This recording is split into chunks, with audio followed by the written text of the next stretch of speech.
자, 다음으로 한국인터넷진흥원 정책연구 성과 및 향후 정책연구 방안에 대해 한국인터넷진흥원 미래정책연구실 오진영 실장님께서 발표를 준비해 주셨습니다. 무대로 모시겠습니다. 박수로 환영해 주시죠.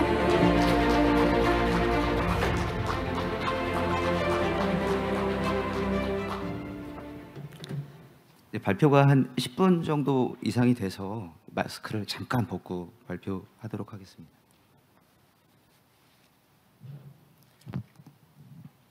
예, 안녕하십니까. 한국인터넷진흥원 미래정책연구실장 오진영입니다.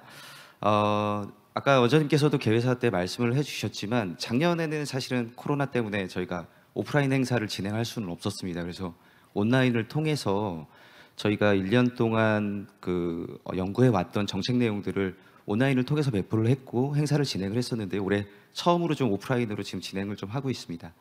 앞으로도 인터넷진흥원이 인터넷 정보보호 관련된 전문기관 역할을 하고 있지만 그것과 함께 정책적인 역량도 계속 쌓아 나갈 계획이고요. 많은 격려와 관심 부탁드리겠습니다.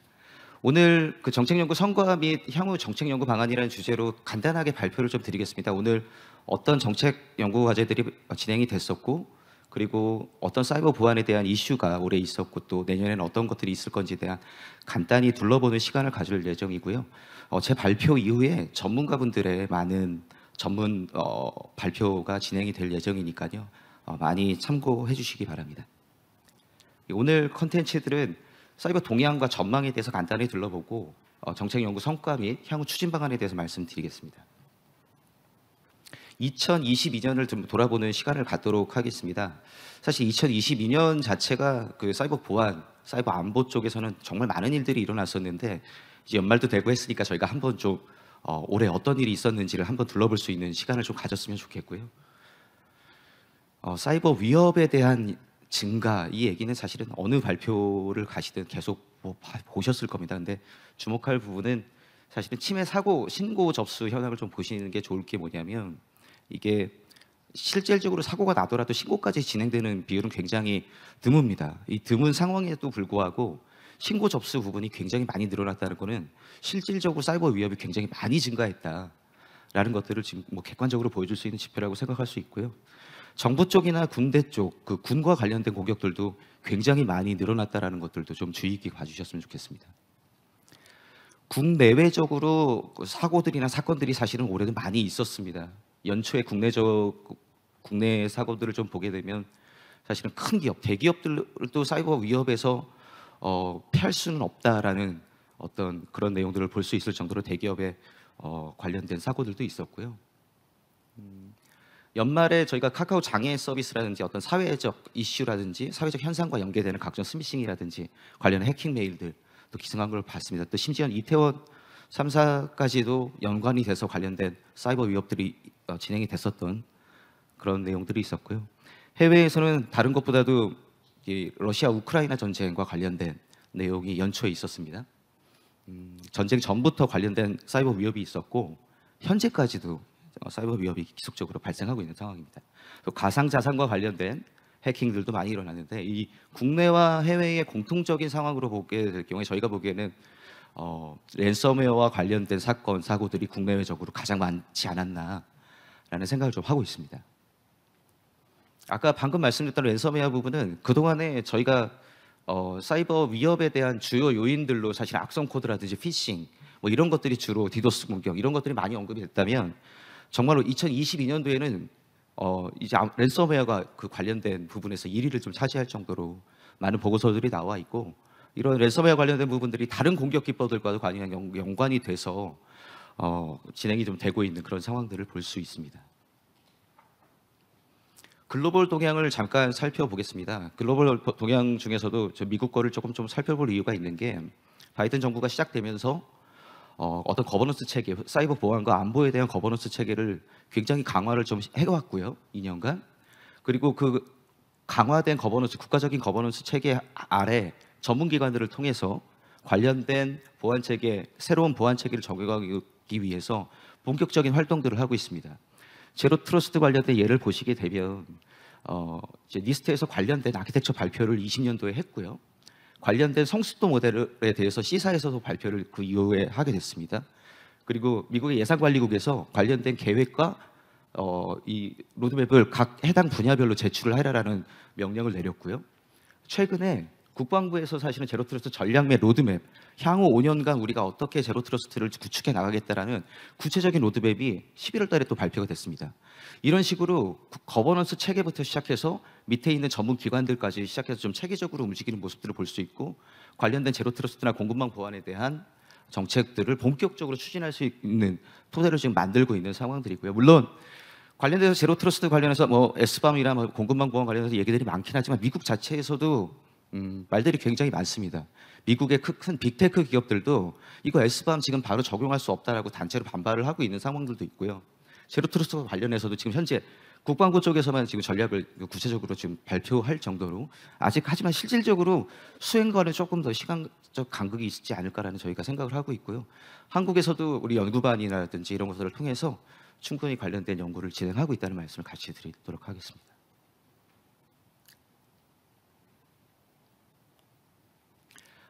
저희가 그 미국뿐만 아니라 그 글로벌 주요국들의 국가 사이버 보안 전략들을 계속 확인하고 있습니다. 확인하고 있고, 관련된 내용들을 저희가 계속 주의 깊게 보고 연구를 같이 하고 있고, 또 우리나라의 국가 전략에 어떤 부분을 좀 반영할 수 있고 참고를 할 수 있는지에 대해서도 저희가 계속 확인하고 있습니다. 굉장히 많은 국가들이 전략 보고서들을 올해 2022년도에 많이 냈습니다. 관련된 참고 관련된 자료들도 필요하시다면 저희 인터넷진흥원을 통해서 같이 많이 말씀드릴 수 있도록 하겠습니다. 빅테크 기업들이 보안에 많은 돈을 쓰고 있고 보안에 신경 쓰고 있다는 내용들은 많이 알고 계신데요. 관련해서 이제 관련된 투자를 많이 할 뿐만 아니라 자신들의 서비스에 대한 보안 쪽에 대한 집중적인 투자를 하면서 관련돼서 나온 노하우를 관련된 상품과 패키지를 또 활용하고 있다는 거, 보안업계 분들께서도 많이 보고, 결국은 이런 분들이 경쟁자가 좀 빅테크들이 경쟁자로서 또 보안 시장에 나올 수 있는 가능성이 있기 때문에 이런 분들도 올해 좀 주목해 볼 만한 내용이라고 저희가 판단하고 있습니다. 아까도 같이 말씀드렸듯이 전쟁이 시작하기 전부터 시작한 후에는 굉장히 사이버 보안 공격들이 많았고요. 저희 예상으로는 지금 뭐 지난달에도 바로 지난주에도 관련된 공격들이 계속 러시아 우크라이나 상태에서는 있는 걸로 알고 있는데요. 전쟁이 끝났다는 전제로 그 이후에도 사실은 벌어질 수 있는 게 사이버 공격이라고 저희가 좀 생각을 하고 있습니다. 현재 세대의 사이버 공격이 병행되는 하이브리드 전이 어떻게 진행되는지를 제대로 볼 수 있었던 그런 상황이라고 저희가 판단하고 있습니다. 글로벌 동향 중에 마지막으로 저희가 EU 사이버 보건력법 안에 대해서 조금 9월에 발표를 좀 했는데요. 관련된 내용은 사실은 보안 디지털 요소가 있는 제품들의 사이버 보안 요건을 충족해야 되는 어떤 필수 요소들을 내용들을 담고 있습니다. 그래서 2022년도에 얼마 전에 또 프라하에서 사이버 안보 회의를 진행을 했는데 이 내용이 굉장히 중요한 내용으로 관련돼서 의제로 다루어졌고요. 이게 저희가 시사할 수 있는 부분은 우리나라 법에도 망법에도 관련된 조항이 있습니다. 조항이 있지만 네트워크에 연결되어 있는 전생애 주기에서 보안성 확보를 위한 법적 프레임 도입, 그리고 제조업체 등의 관리 책임을 강화하고 있다는 점에서 굉장히 의미를 둘 수 있고요. 권고 사항 정도로만 저희가 알고 있는 이 망법에 있는 이 규정도 사실은 앞으로 우리가 많이 살펴봐야 될 부분이라고 생각하고 있고, EU 역 내에 있는 국가들뿐만 아니라 역외에 있는 국가들도 사실은 이 관련된 조항을 따라야 되는 상황이 벌어질 수 있기 때문에 저희가 뭐 GDP 할 때도 봤지만 어떤 하드웨어 제품, 소프트웨어 하드웨어를 막론하고 관련돼서 많이 관심을 기울여야 되는 상황입니다. 법안 발의가 됐고 지금 유럽 의회에서 의회 심사 중이기 때문에 시간이 조금 있기는 합니다. 그 시간을 통해서 국내에서도 많이 관련돼서 대응을 좀 범부처적으로 진행을 해야 되지 않을까라고 생각하고 있습니다. 국내 이슈를 좀 보겠습니다. 국내 이슈 사실은 정보보호의 날이 기념행사가 개최되고 첫 번째로 대통령께서 직접 와주셨던 유일한 해였습니다. 오셔서 이제 사이버 안보에 대해서 사이버 보안이 얼마나 중요한 역할을 하고 있는지, 그리고 관련된 전문 인력의 양성에 대해서 말씀해주고 가셨고요. 그 이후에 과기부에서 이제 또 그 12대 국가 전략 기술에 대한 보고를 했고 그 중에 사이버 보안 기술이 포함되기도 했습니다. 또 하반기에 사실은 클라우드 보안 인증과 관련 등급제 얘기가 많이 있었고요. 카카오 사태 이후에 플랫폼 제도 정비에 대한 얘기가 많았습니다. 그래서 관련 법안들이 한 5가지 정도 법안들이 나왔었는데 방발법부터 정보통신망법, 그리고 전기통신사업법까지 한 5개 법안이 이미 본회의를 통과했습니다. 굉장히 빨리 유례 없이 통과를 했고 관련된 법조항들이 국회나 정부를 통해서 지금 이루어지고 있다는 말씀을 좀 드리고 싶고요. 마지막으로 국가사이버안보기본법이 입법 예고가 되어 있습니다. 꽤 오랜 시간 동안 안보법, 보안법에 대한 기본법이 필요하다라는 그 의식은 공감을 하고 있었는데 진행이 잘 되고 있지는 않았는데요. 올해는 사실은 새 정부가 시작되면서 국정과제로도 사실은 포함되어 있는 내용입니다. 국정과제로 포함되어 있고 관련해서 입법 예고가 끝나게 되면 이제 국무회의나 이런 것들을 통해서 관련된 법들이 발의가 국회로 전달될 예정이라고 보고 있는데요. 많은 부처들이 연관되어 있고 많은 영향을 미칠 수 있는 거버넌스 체계를 다루는 법이기 때문에 많은 협조들과 그리고 주의 깊게 관련된 국가사이버안보기본법 과정들이 진행됐으면 진행돼야 되지 않겠나라는 생각을 하고 있습니다. 마지막으로 디지털 기술 패권과 관련된 내용들이 굉장히 많았던 한 해입니다. 사실은 작년부터 시작해서 5G 관련해서 미국과 중국의 대립들 관련된 이슈들이 사실은 많이 있었습니다. 하지만 사이버 보안 그리고 5G 보안 그리고 공급망 보안에 대해서 디지털 기술 패권에 대한 관련된 내용들이 굉장히 많았던 한 해였습니다.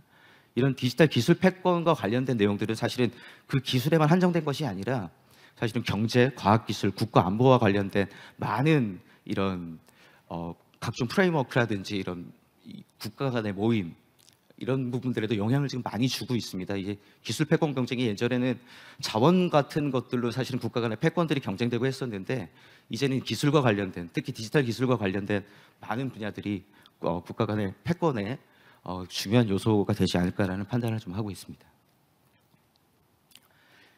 이게 이제 23년도를 좀 돌아보겠는데요. 22년도에 저희가 22년 초에 국가가 정보보호 백서를 여러 부처, 관련 부처들과 함께 발표를 하면서 예측했던 내용들이었습니다. 사실 얼마나 많은 부분들이 예측된 부분들이 같이 나왔는지 저희가 좀 뽑아보니까 하이라이트한 부분들이 올해 많은 관심들을 받았던 부분이긴 한데요.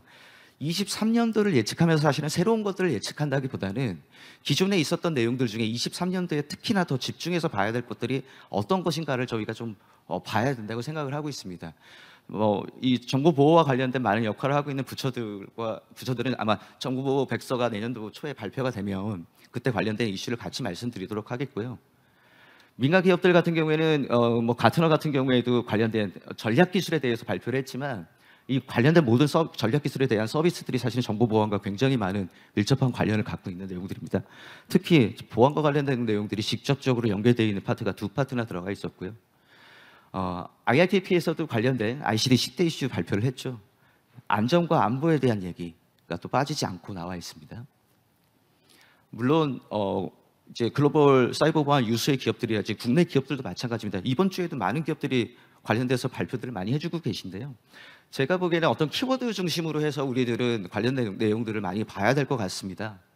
2023년도에 위협이 전망되고 있는 위협들에 대해서 많이 얘기들을 해주고 있는데요. 사실은 관련된 내용은 2022년도에도 꾸준히 나왔던 얘기들이기도 합니다. 하지만 특히 더 봐야 될 부분에 대해서 많이 지적을 해주고 계시고요.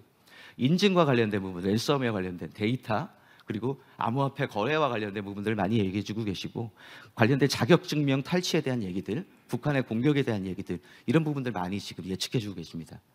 금융보안 쪽에서도 관련된 예측들을 해주셨어요. 좀 일반적인 내용들이라고 볼 수 있지만 금융과 관련된 보안을 어떤 부분을 신경 써야 될지에 대해서 얘기를 해주고 계시고 또 체크포인트에서도 관련된 얘기를 해주고 계십니다. 이번 주에도 굉장히 많은 자료들이 발표가 됐습니다. 기업분들이 많이 발표를 해주셨고 관련된 키워드들은 사실은 어떤 자료를 통해 충분히 잘 발표볼 수가 있는데 인터넷진흥원에서는 조금 더 장기적인 관점에서 디지털 메가 트렌드를 좀 분석을 하고 이 메가 트렌드들과 함께 어떤 보안의 패러다임들을 신경 써야 될지에 대해서 조금 더 집중적으로 보고 있습니다. 제 발표가 끝나면 우리 또 전문가 직접 연구를 수행해 주신 교수님께서 관련된 내용을 자세하게 말씀을 드릴 수 있을 것 같은데요. 환경 분석과 중요도 분석을 통해서 디지털 메가 트렌드에 대한 분석을 내용들을 좀 선정을 했습니다.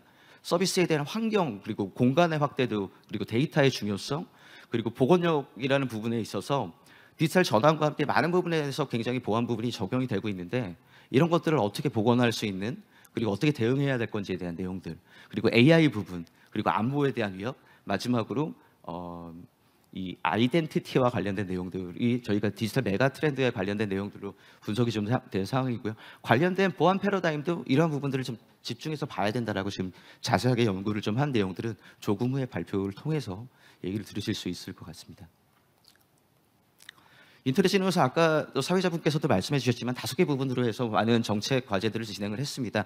사실 오늘 발표하지 못한 과제들도 굉장히 많기도 한데요. 저희가 사이버 보안의 트렌드와 제도에 대해서 아까 방금 말씀드렸던 메가 트렌드를 분석하고 했던 이런 내용들, 그리고 제로 트러스트와 관련된 내용들도 사실은 연구를 해서 관련된 내용도 말씀드리도록 하겠습니다. 그리고 도대체 키사에서 하고 있는 사업들이 어떤 사회적 가치가 있고 비용적으로는 어떤 의미가 있으며 이 정책을 받아들이는 정부, 국민들은 어떤 체감을 하고 있는지에 대한 연구, 이런 부분도 진행을 좀 했고요.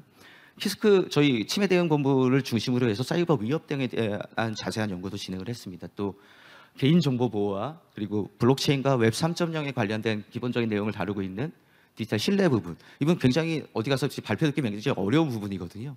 이런 부분들을 오늘 그 관련된 우리 시사에 관련된 분들과 아니면 전문가분들을 통해서 오늘 다 발표를 통해서 말씀을 드리도록 하겠습니다.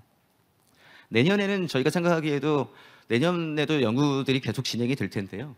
저희가 생각하는 거는 사이버 안보 부분과 연계되는 사이버 보안 부분에 대한 집중적인 정책 연구, 그리고 지역에 대한 내용, 그리고 디지털 안전에 대한 내용. 사실은 사이버 보안이 사이버 안보뿐만 아니라 디지털 안전 부분까지도 지금 확대되고 있는 상황이기 때문에 그런 부분들, 글로벌도 관련된 부분들과 규제, 법제도 부분은 당연히 저희가 함께 진행을 할 계획이고요. 웹 3.0과 관련된 보안 부분에 대한 이슈들도 저희가 조금 연구를 할 계획입니다. 그리고 치매 사고에 대한 피해액은 저희가 작년에도 한번 조사를 해봤는데요. 좀 더 많은 샘플을 갖고 좀 더 철저하게 좀 조사를 해봐야 되지 않을까라는 계획을 갖고 있습니다. 사실은 이건 계획 정도고요. 연초에 조금 더 변경이 될 수도 있을 것 같습니다. 요거 외에도 저희가 올해 사실은 5개 분야에 대한 사이버 보안 전환 연구반을 만들었습니다. 그래서 약 100여 분 전문가분들과 함께 5개 분야의 연구반을 진행을 했고요. 관련된 전문 포럼들도 3개나 발족을 했습니다. 그래서 제로 트러스트와 관련돼서는 지금 뭐 가이드라인이라기까지보다는 민간과 공공에서 다 같이 참고하실 수 있는 제로 트러스트와 관련된 안내서 정도의 수준의 관련된 내용이 나올 것 같고요. 정부에는 사실은 정책적으로 어떻게 보면 공식적인 어떤 정책이 필요하다라는 의견을 계속 지속적으로 말씀을 드리고 있는 상황입니다. 공급망 보안과 메타버스 NFT 보안에 대한 얘기도 저희가 진행을 했는데, 메타버스 NFT 보안 같은 경우에는 저희가 관련된 가이드라인, 그리고 지침, 해설서 수준의 또 보안과 관련된 지침서도 저희가 지금 연말에 발표를 좀 할 예정입니다. 그리고 IoT와 또 새로운 핵심 기술, 원천 기술에 대한 보안에 대한 부분들도 좀 연구를 진행을 했습니다. 내년도에도 관련된 연구 계속 진행할 계획입니다. 저희 정책실에서는 사실은 정책개발 프레임워크를 만들고 아까 원장님께서도 말씀해 주셨듯이 정책 역량 강화를 위해서 여러 가지 활동들을 하고 있는데요. 올해 또 대통령 인수위나 국정과제와 관련된 대응들도 저희가 같이 진행을 했고, 디지털 플랫폼 정부위원회와 대응과 협력과 관련된 업무부터 재작년이죠. K사이버 방역 추진 전략과 관련된 어떤 중심적인 역할을 좀 추진해 오고 있습니다. 연구반과 함께 여러 가지 법제 이슈, 개선 이슈들도 저희가 지금 다루고 있고요. 그리고 또 우리 원내에 있는 많은 본부들의 공통적으로 다뤄야 할 부분이 있다면 저희가 총괄 역할을 좀 수행을 하고 있습니다. 관련된 발간물들도 저희 홈페이지를 통해서 많이 참고하실 수 있으니까 나중에 참고해 주셨으면 좋겠고요. 관련된 새로운 보안과 관련된 원천 기술뿐만 아니라 새로운 산업들, 서비스들과 관련된 안전성에 대한 확보, 그리고 굉장히 환경 변화도 많이 진행되고 있는데요. 이런 기술과 서비스 사회적 이슈에 좀 선제적으로 대응할 수 있는 사이버 보안 정책 발굴을 위해서 앞으로도 한국인터넷진흥 그리고 정책연구실에서 많이 노력하도록 하겠습니다. 네, 이상입니다.